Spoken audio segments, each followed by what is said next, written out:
لبيك اللهم لبيك لبيك لا شريك لك لبيك إن الحمد والنعمة لك والملك لا شريك لك. Ibu yang saya hormati, di dalam pesawat lama baru kita menempuh jarak lebih kurang 9 jam dari Palembang ke Madinah. Setelah sampai di Madinah, apa yang kita laksanakan? Kita sudah dapat kamar di hotel, oleh panitia sudah diatur tempat masing-masing, ya. Jadi jangan berebut, nanti sudah ada tempat masing-masing itu. Panitia Indonesia dengan panitia hotel itu sudah membuat jadwal. Di sini nama Sanu, di sana jangan berebut tentang Pak hotel. Ingat, kita haji itu bukan mencari hotel yang bagus, tetapi mencari haji yang makbul. Jangan ribut gara-gara kamar, ya. Di Madinah, apa Pak Zakaria yang kita laksanakan? Perbanyak ibadah di Masjid Nabawi. Bapak-bapak, niatkanlah bahwa umroh haji ini mungkin yang terakhir, sebab tahun depan belum tentu kita melaksanakan umroh dan haji. Oleh karena itu, hakikatkanlah haji ini, umroh ini yang terakhir. Insya Allah akan ikhlas. Kenapa kita harus banyak ibadah beramal di Masjid Nabawi? Nabi Muhammad SAW bersabda, "Salatun fi masjidi hadza afdalu min alfi salatin fi ma siwa." Kata Nabi, salat di masjidku ini nilainya, pahalanya lebih baik dari salat 1000 tempat yang lain. Nah, oleh karena itu, perbanyak ibadah, ya, di masjid. Sekali kita sholat, nilai pahalanya sama dengan 1000 kali sholat di masjid yang lain. Bayangkan, baru 1 kali, apalagi kita berulang kali. Kemudian jangan lupa di Madinah kita melaksanakan arba'in. Apa Pak Zakaria arba'in ini? Arba'in itu, bapak-bapak, ibu-ibu, sholat 40 waktu di Masjid Nabawi berjamaah. Nah, arba'in ini tidak ada kaitannya dengan rukun haji, tidak ada kaitannya dengan wajib haji, tetapi kita melaksanakan arba'in itu banyak hikmahnya.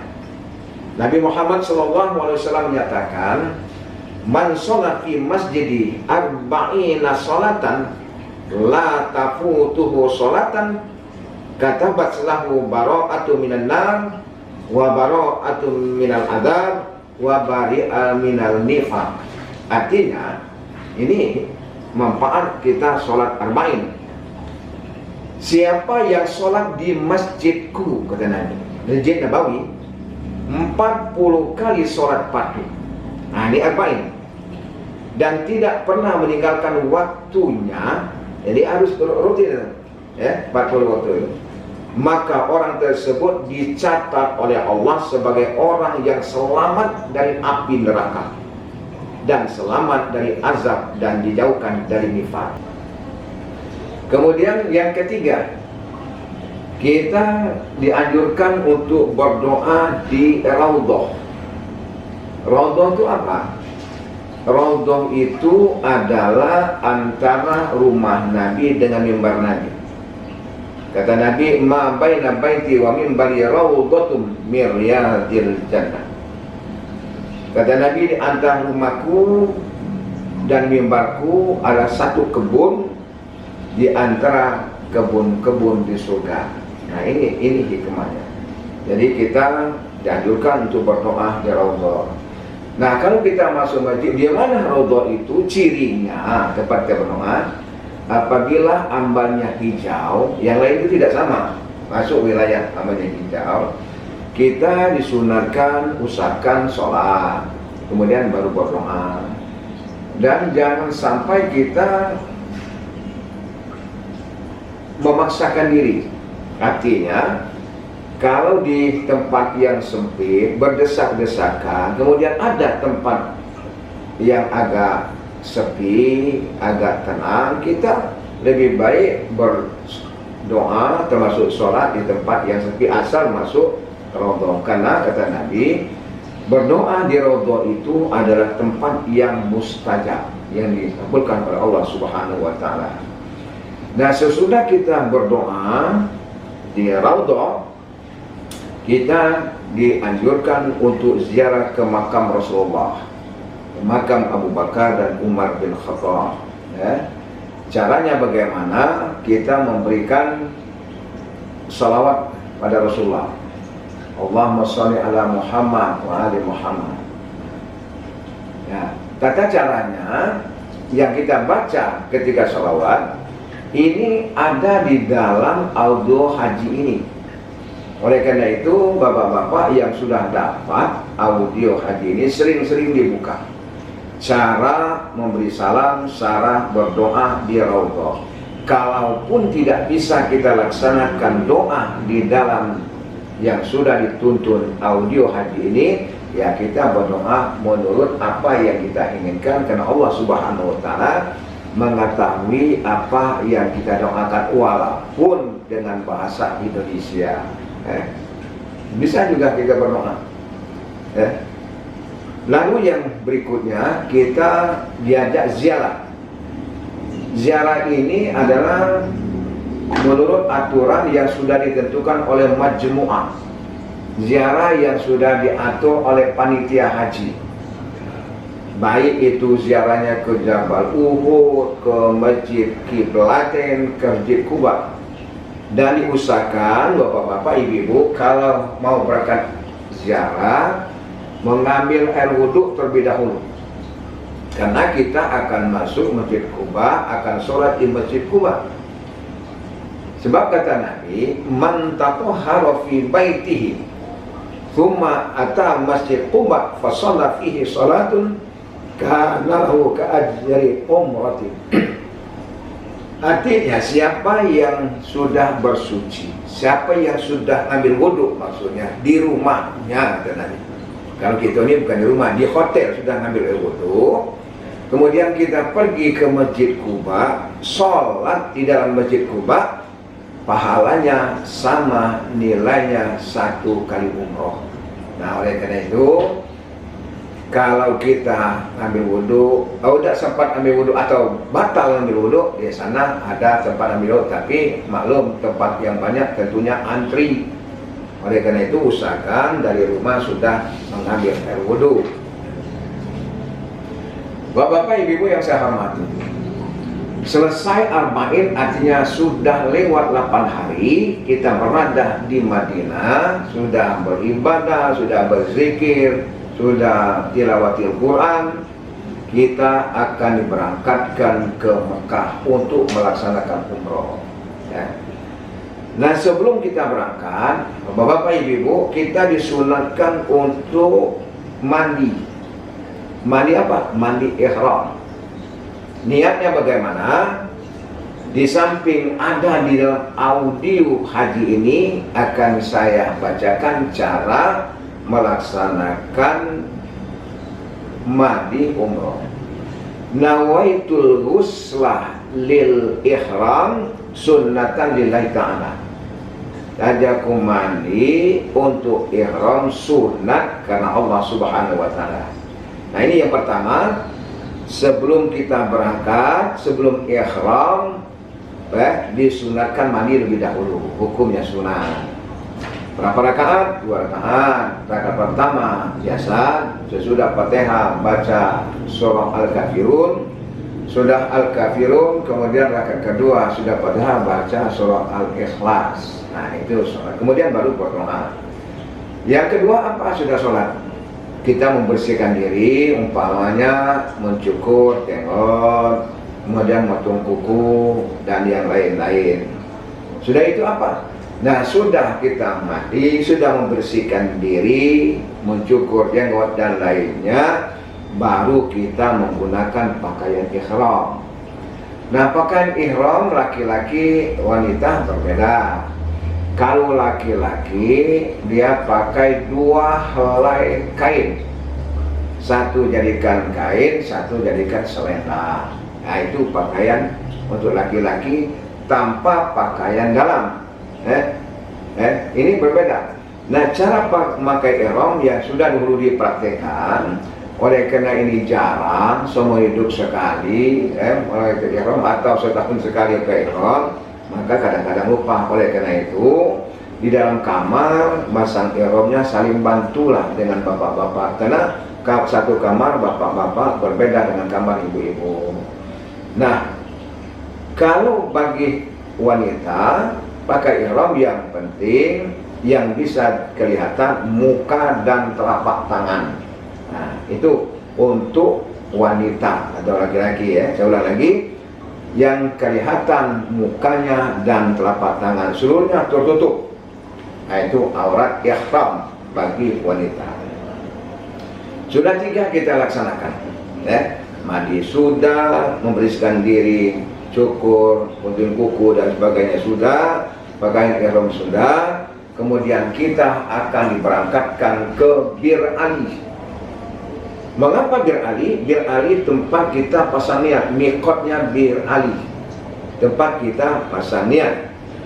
Nah, setelah sampai Bir Ali, kita melaksanakan sholat di Masjid Bir Ali. Sholat apa? Sholat tahiyatul masjid.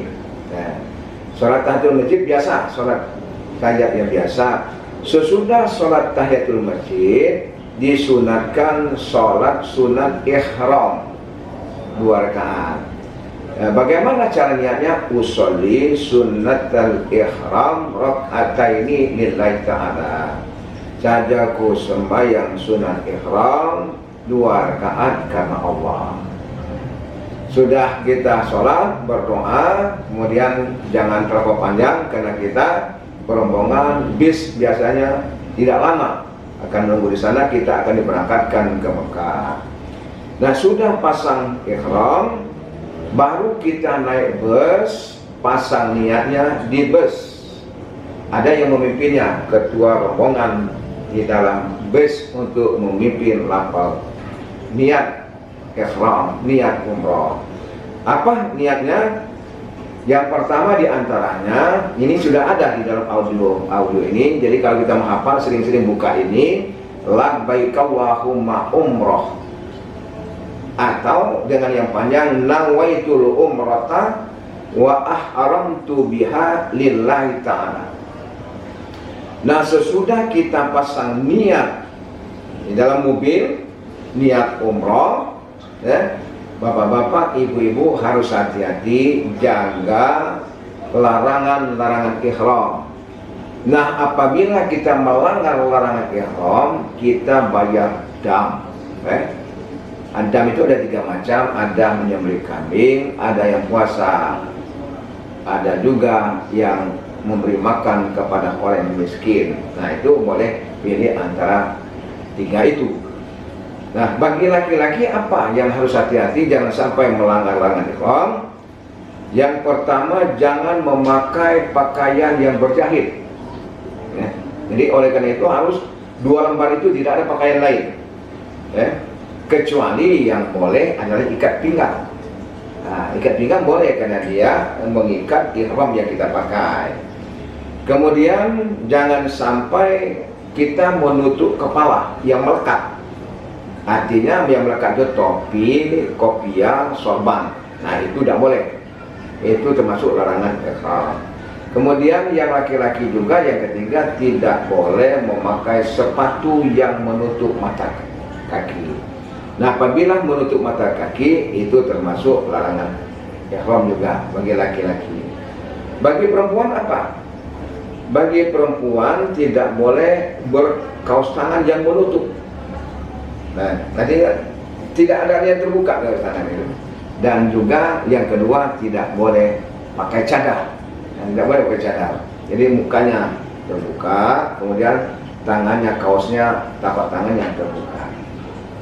Itu untuk wanita. Kemudian larangan bagi laki-laki dan wanita. Jadi tadi ada laki-laki, ada wanita, sekarang digabung laki-laki dan wanita.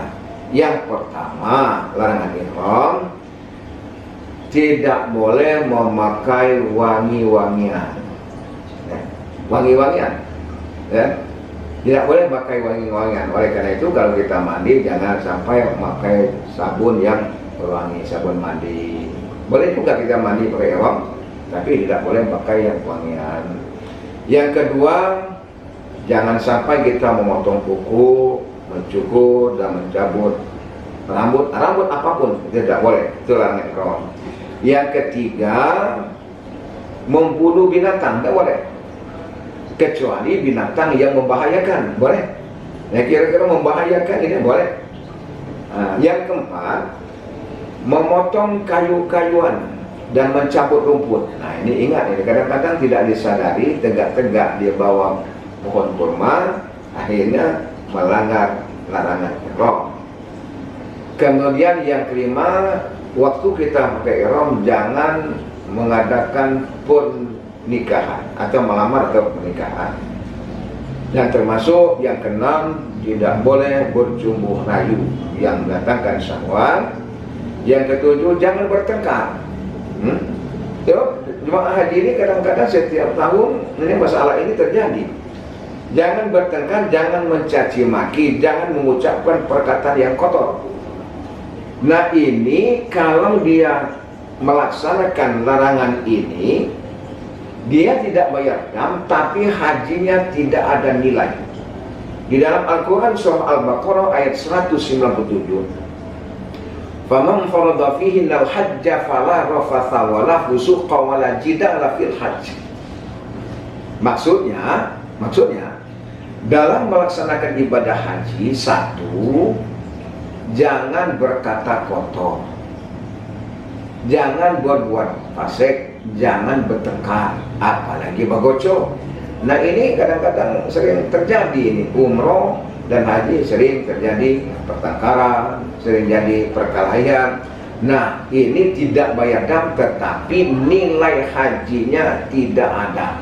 Orang dapat ampunan dia tidak, orang dapat pahala dapat ganda dia tidak. Hajinya sah, tapi tidak ada nilai. Kemudian yang ke-8, bagi laki-laki dan umroh jangan memakai pakaian yang dicelup dengan bahan yang wangi. Nah, oleh karena itu wangi tidak celup apa di sepot-sepot, jangan, itu melanggar ihram, tidak boleh. Yang ke-9, jangan melakukan kejahatan dan maksiat.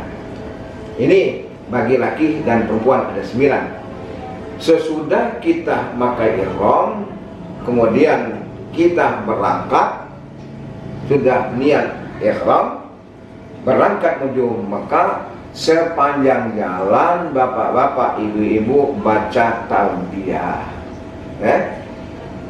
Biasanya ada yang memimpin ketua rombongan. Kalau tidak ada yang memimpin, kita sendiri baca talbiyah. Labbaik Allahumma labbaik, labbaik la syarika laka labbaik, innal hamda wan ni'mata laka wal mulk la syarika lak. Bacanya yang benar. Kalau kita hayati dengan sungguh-sungguh, talbiyah itu bisa meneteskan air mata bapak-bapak ibu. Artinya yang pertama, labbaik Allahumma labbaik. Ya Allah, saya datang ya Allah untuk memenuhi panggilanmu ya Allah. Kan kita hayati bisa nangis. Oleh karena itu sepanjang jalan kita baca talbiyah. Kalau tidak ada memimpin, kita sendiri tidak kuat di dalam hati dan jelas sampai tertidur karena perjalanan jauh dari Madinah ke Mekah. Baik, kemudian sampailah kita ke Mekah. Begitu masuk Mekah, bapak-bapak, ibu-ibu baca doa masuk kota Mekah. Di mana doanya? Nah ini ada di dalam audio haji ini. Doa ketika kita masuk Mekah. atau ada di dalam buku, buku yang digantung ini ada di sini. Ini yang praktis ini nih, yang di dalam audio haji ini ada di dalam audio haji ini, ada di dalam buku, ya. Jadi oleh karena itu mari sekarang sering-seringlah kita buka audio haji ini supaya kita lancar, walaupun tidak hafal, lancar cara membaca doa ketika masuk Mekah.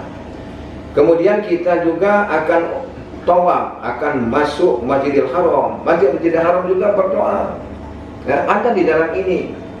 Allahumma antas salam wa minkas salam wa ilaika ya'udus salam fahayyina rabbana bis salam wa adkhilnal jannata darus salam tabarakta rabbana wa ta'ala ya dzal jalali wal ikram.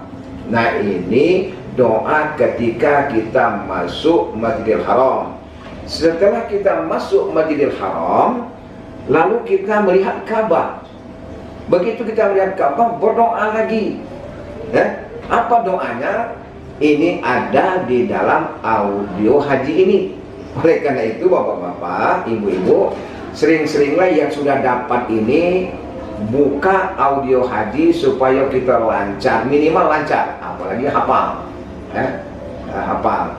Nah, ini baik, sudah kita masuk masjid, lalu kita akan melaksanakan tawaf. Tawaf di Ka'bah, milik Ka'bah.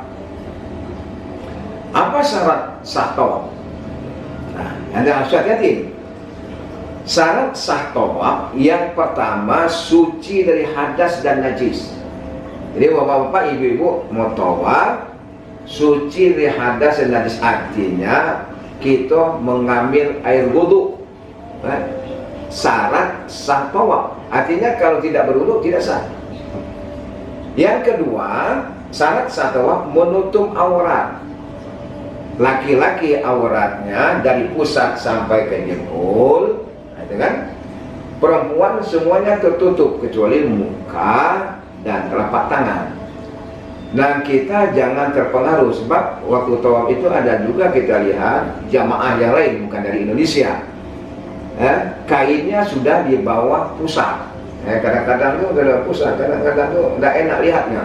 Nah, kita sesuai dengan aturan, aurat laki-laki dari pusat sampai ke jempol, jangan sampai turun, ya.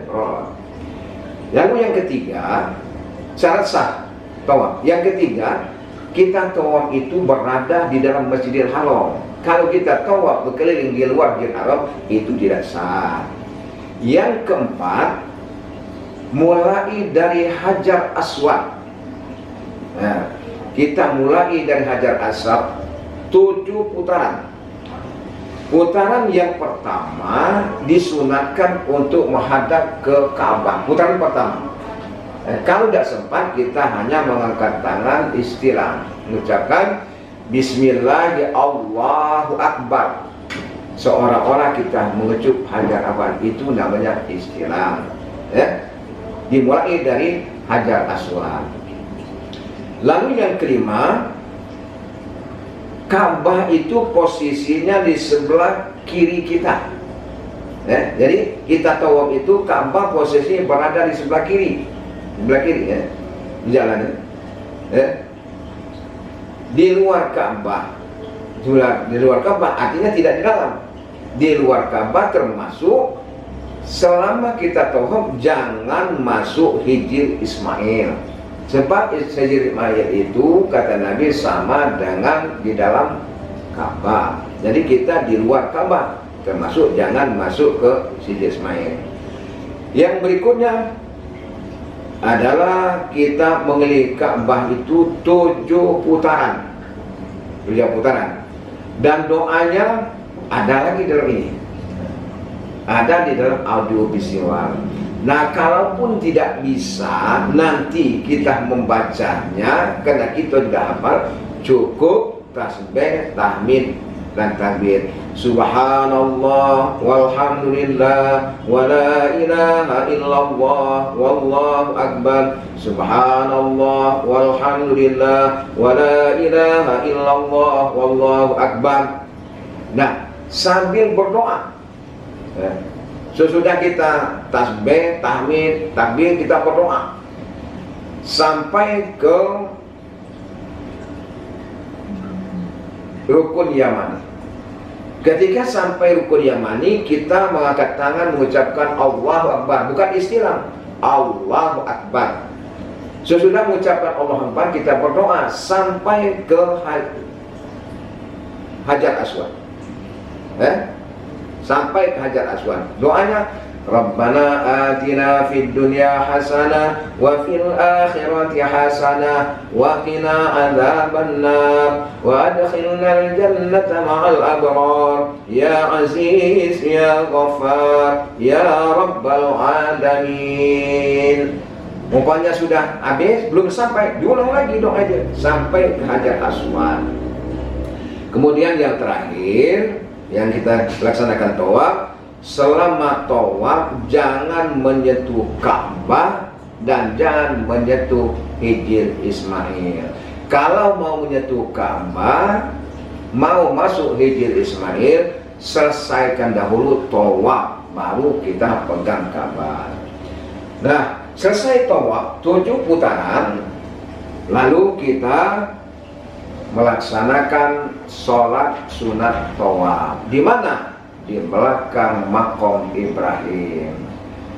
Oleh karena tempatnya sempit, sholatnya agak dipilih mana yang nyaman.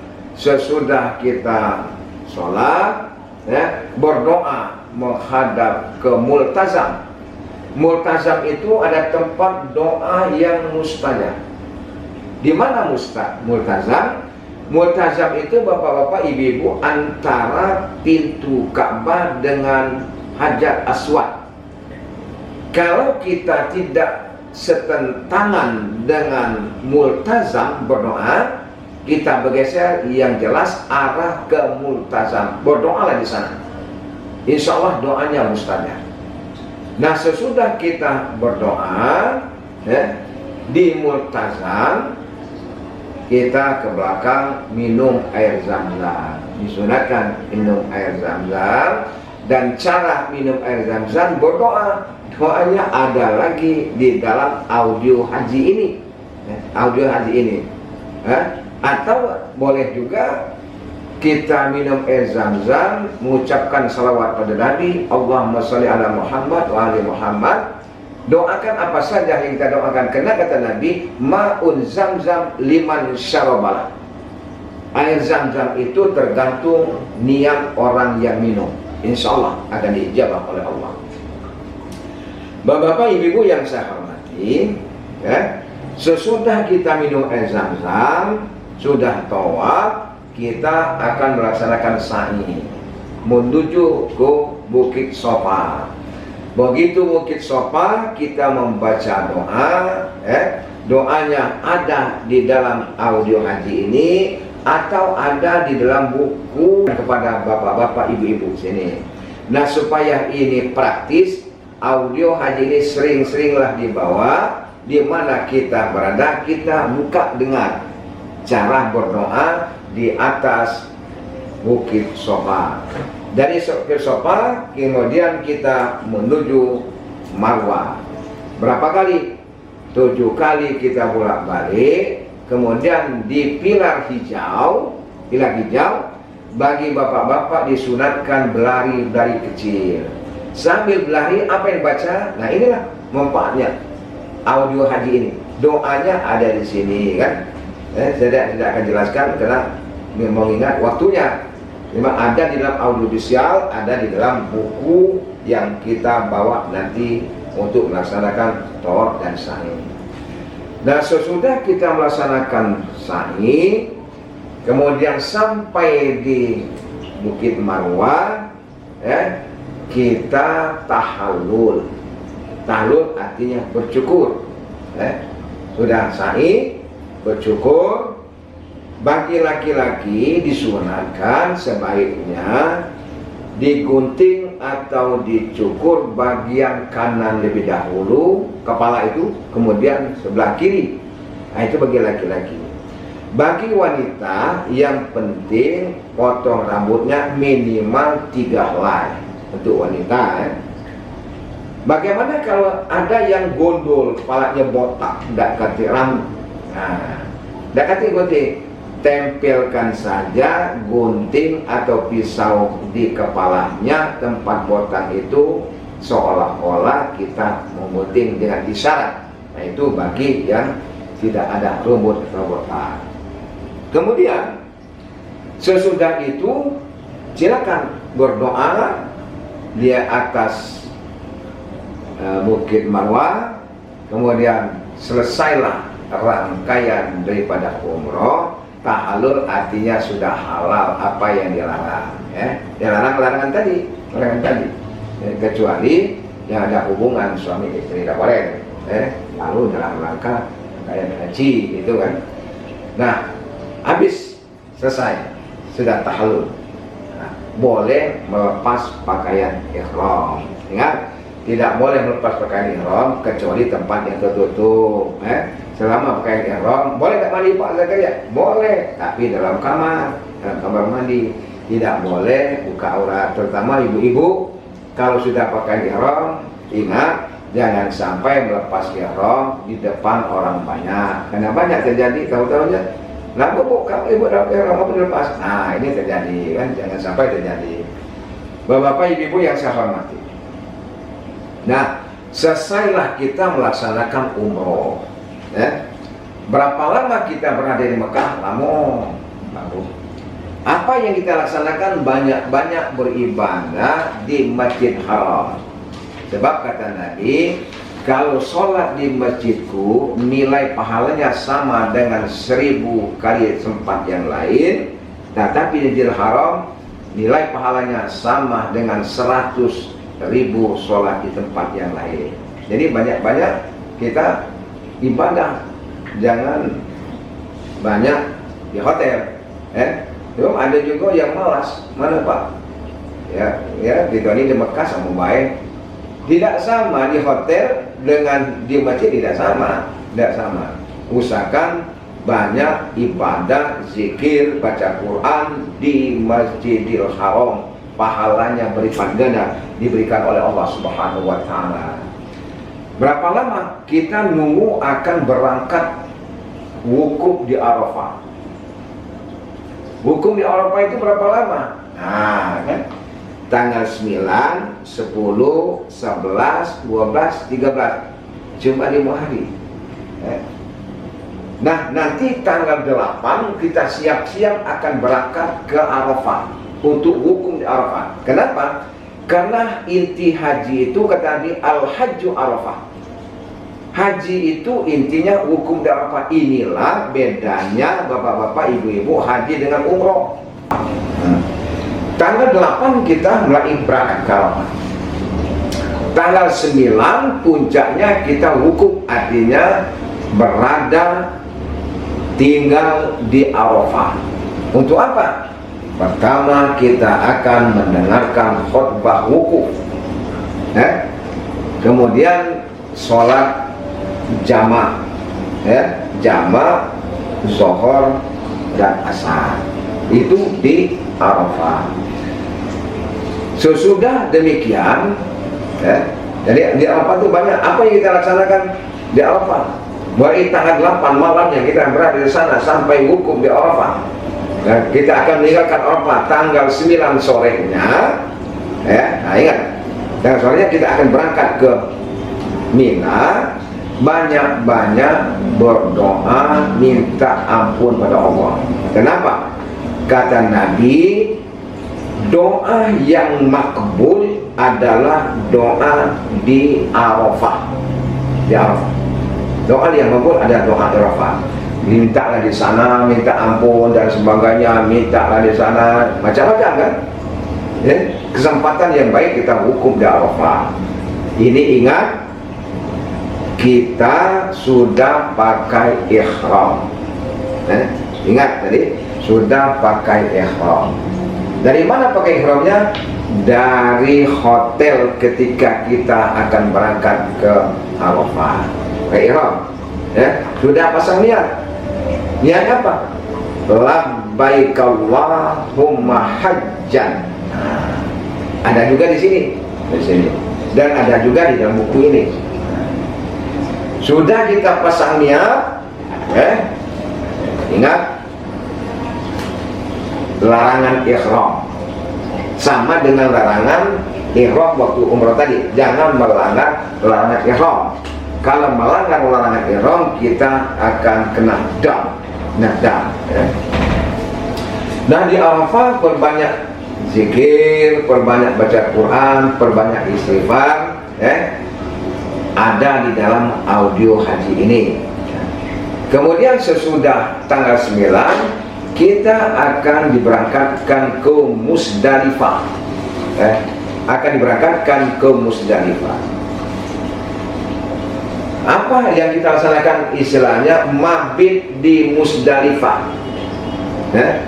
Ini mabit di Musdalifah ini rangkaian dari ibadah haji yang kita laksanakan setelah kita wukuf di Arafah. Mabit itu apa? Pak Zakaria? Mabit itu artinya bermalam atau berhenti sejenak. Kenapa berhenti? Mempersiapkan segala sesuatu yang terkait prosesi melontar jumroh. Artinya di samping kita berzikir, kemudian kalau yang belum sholat, kita sholatlah jamak di sana, umpamanya maghrib dengan isya, banyak zikir, mencari batu untuk melontar jumroh. Berapa banyak batunya? Lebih kurang 70 butir. Kenapa 70 butir? Setelah lewat di tengah malam, tanggal 9 itu kita berangkat ke Mina, ke Mina untuk melontar jumroh. Jumroh apa yang kita laksanakan pada hari ke-10, hari pertama kita berada di Mina, kita melontar Jumratul Aqabah, 7 butir batu. Setelah kita melontar Jumratul Aqabah dengan 7 butir batu, kita kembali lagi ke tenda melakukan tahallul awal. Tahallul awal artinya kita bercukur, gunting rambut, selesailah pakaian dan larangan ihram. Larangan ihram. Kemudian di Mina kita sholat jamaah, sholat jamaah. Bagaimana sholat yang lain jamaahnya? Diusahakan perbanyak zikir, perbanyak istighfar, perbanyak baca Quran. Itu yang kita laksanakan di Mina. Itu tanggal 11 kita melontar 3 tempat, 3 jumroh. Pertama melontar Jumratul Ula, 7 butir batu. Bismillah Allahu Akbar, atau boleh buka di dalam audio haji ini. Ada bacaan yang agak panjang. Minimal kita mengucapkan Bismillah Allahu Akbar setiap kali kita melontar. Bismillah Allahu Akbar. Jadi melontar itu itu ada, jangan melontar itu biasa wae. 7 tempat, 7 butir, 1 tempat, jadi 3 tempat. Ula, Usta, Aqabah, 37, 21 butir. Pada hari ke-12 Zulhijjah kita melontar lagi Jumratul Ula, Jumratul Usta, Jumratul Aqabah, masing-masing 7 buah batu yang kerikil. Bagi yang lapar awal berangkat menuju Mekah sebelum maghrib, bagi yang lapar awal, untuk melakukan tawaf ifadah, 7 keliling, sa'i dan tahallul. Tapi kita ini sesuai dengan aturan yang ada, kita tidak melaksanakan yang pertama tadi adalah kita melaksanakan yang kedua. Jadi yang pertama lapar awal, kita lapar sani sampai hari ke-13. Hari keempat tanggal 13 Zulhijjah melontar lagi 3 jumroh, ula, wusta, aqabah, masing-masing 7 buah batu yang kecil kerikil. Sesudah kita melontar ya, dari tanggal 10, 11, 12, 13 nafar sani ya, kita bersiap-siap pulang lagi ke hotel ke Mekah. Untuk apa? Untuk melaksanakan tawaf ifadah. Tawaf ifadah ini adalah termasuk rukun haji. Kalau tidak melaksanakan tawaf ifadah, artinya hajinya tidak sah. Masuk rukun ya. Kita melaksanakan tawaf ifadah ya, sama berapa keliling tawaf? 7 keliling. Sudah tawaf, sa'i dan tahallul sani. Kalau sudah tahallul sani, artinya kita sudah bebas dari larangan ihram, termasuk hubungan suami istri. Kenapa? Sudah tahallul sani.